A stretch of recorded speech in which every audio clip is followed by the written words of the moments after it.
বাংলাদেশের অজপাড়া গায়ে তৈরি হচ্ছে ইউরোপের জুতা। শুনতে অবাক লাগলেও গ্রামের কারখানায় এভাবেই তৈরি হচ্ছে নজরকাড়া ডিজাইনের নামিদামি সব ব্র্যান্ডের জুতা।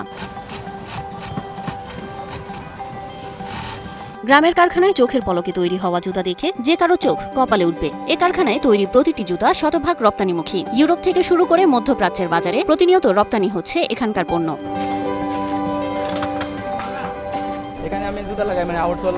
শুধু কি তাই, জুতা তৈরি করে মাসে হাজার হাজার টাকা আয় করছেন শ্রমিকেরা।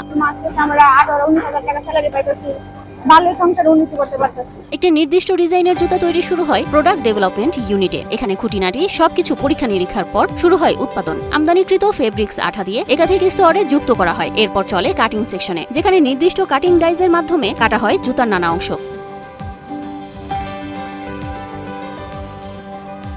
প্রতিটি অংশ ধাপে ধাপে জোড়া লাগানো হয়। আঠা, সেলাই এবং মেশিনের চাপের মাধ্যমে গঠিত হয় জুতার কাঠামো। এরপর উপরের অংশে সোল যুক্ত করা হয়। গরম ও ঠান্ডা হাওয়া দিয়ে নির্দিষ্ট ফিনিশিং দেওয়া হয়।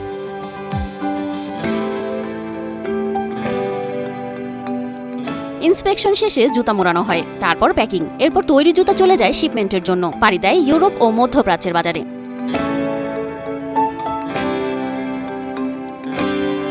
কিশোরগঞ্জের কুলিয়ারচর উপজেলার রামদি ইউনিয়নের এক অজপাড়া গ্রাম, যেখানে আগে কেবল কৃষিকাজ ছিল জীবিকার প্রধান অবলম্বন। ঠিক এখানেই 2021 সালে গড়ে ওঠে একটি আধুনিক জুতা তৈরির কারখানা। এই ফ্যাক্টরি আমরা 2021 সাল থেকে শুরু করেছি। এটা একটা এক্সপোর্টমুখী প্রতিষ্ঠান। আমরা পাদুকা এক্সপোর্ট করি।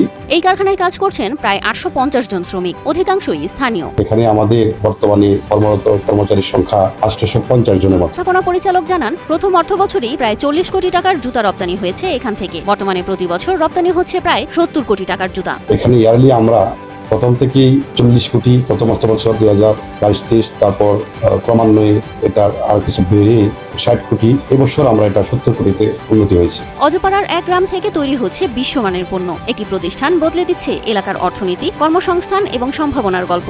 এমন উদ্যোগই প্রমাণ করে সঠিক পরিকল্পনা, প্রযুক্তি আর মানুষের ইচ্ছাশক্তি একত্রে বদলে দিতে পারে একটি জনপদের ভবিষ্যৎ।